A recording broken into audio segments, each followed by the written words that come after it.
A ver, ¿puede una sola persona enfrentarse a todo un imperio? Pues la historia de Bartolomé de las Casas nos dice que sí, que a veces la conciencia puede ser el arma más potente de todas. Vamos a meternos de lleno en su increíble transformación. Y es que esta pregunta es la clave de todo. Define el dilema que marcó la vida de nuestro protagonista. Pensemos por un momento. ¿Qué pasaría si formáramos parte del equipo ganador, con todas las recompensas y de repente, de un día para otro, nos diéramos cuenta de que esa victoria está construida sobre una injusticia terrible? ¿Qué haríamos? ¿Miraríamos para otro lado o lo arriesgaríamos todo? Claro, para entender cómo llegó a esa transformación tan radical, primero hay que conocer al hombre que era antes, porque ojo, Bartolomé de las Casas no nació siendo un defensor de los oprimidos, para nada. Él estaba destinado a ser un conquistador. Y es que, como le pasaba a tantos jóvenes españoles de la época, la idea de América era la tierra prometida. Su propio padre había viajado con Colón, así que para él era el camino a seguir. Llegó a la isla de la Española, lo que hoy conocemos como República Dominicana y Haití, con un sueño muy claro: hacerse un nombre y, por supuesto, una fortuna. Y la llave para conseguir esa fortuna tenía un nombre: la encomienda. Es súper importante que entendamos esto. A ver, sobre el papel, en la teoría, se suponía que los colonos debían cuidar y evangelizar a los indígenas. Pero la realidad era otra cosa muy distinta.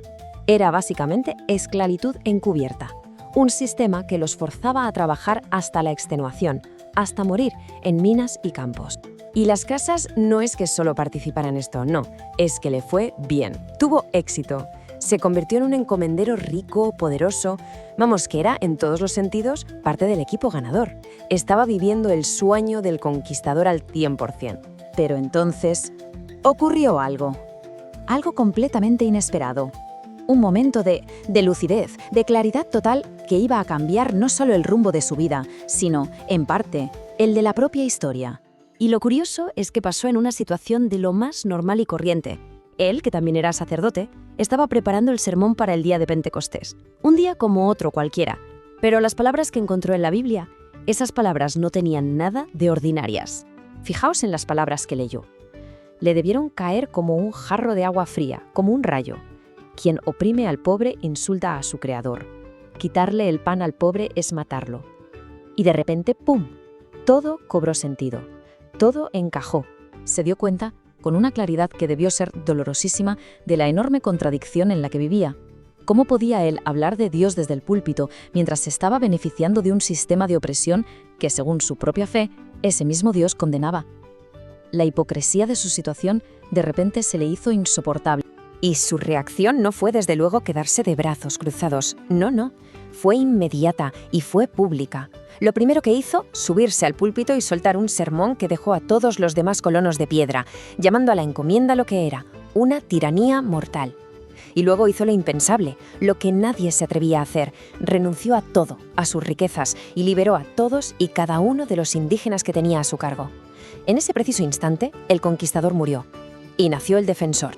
A partir de ahí, su vida tuvo un solo propósito, una única misión: convertirse en el protector, en la voz de aquellos a los que se lo habían quitado todo, hasta el derecho a hablar.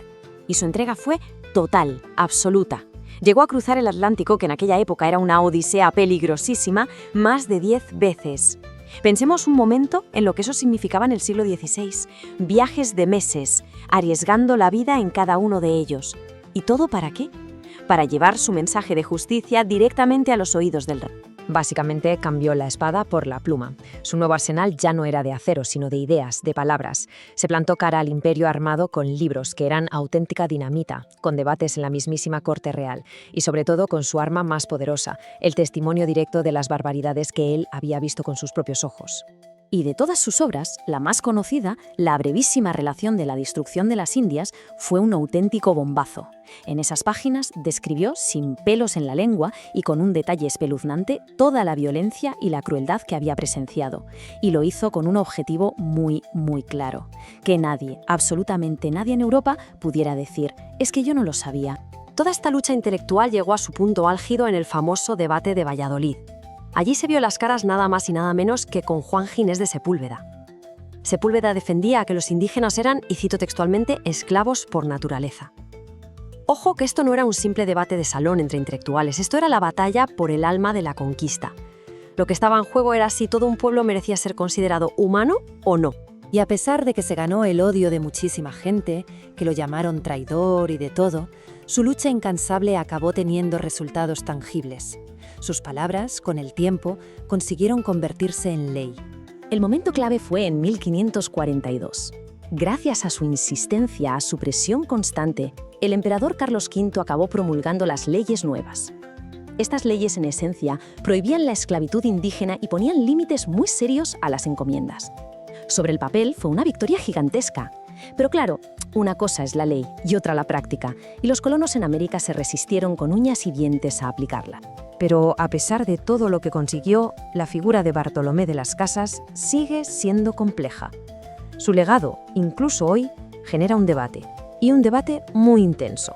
Es como una moneda con dos caras. Por un lado está el protector de los indios, visto como un auténtico pionero, un precursor de los derechos humanos. Pero por el otro lado está la acusación de ser el creador de la leyenda negra. Sus críticos le acusan de exagerar las crueldades españolas, creando así una propaganda perfecta que los enemigos de España, como Inglaterra o Holanda, usaron a su favor.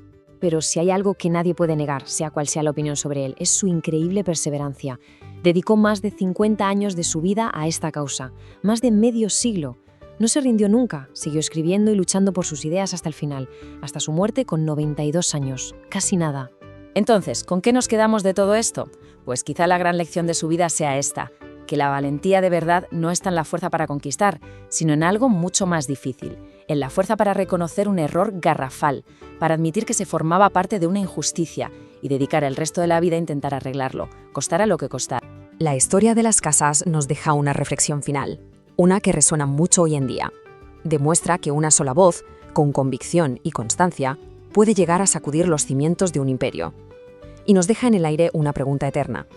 Cuando la historia juzga, ante las grandes injusticias, ¿de qué lado queda cada cual?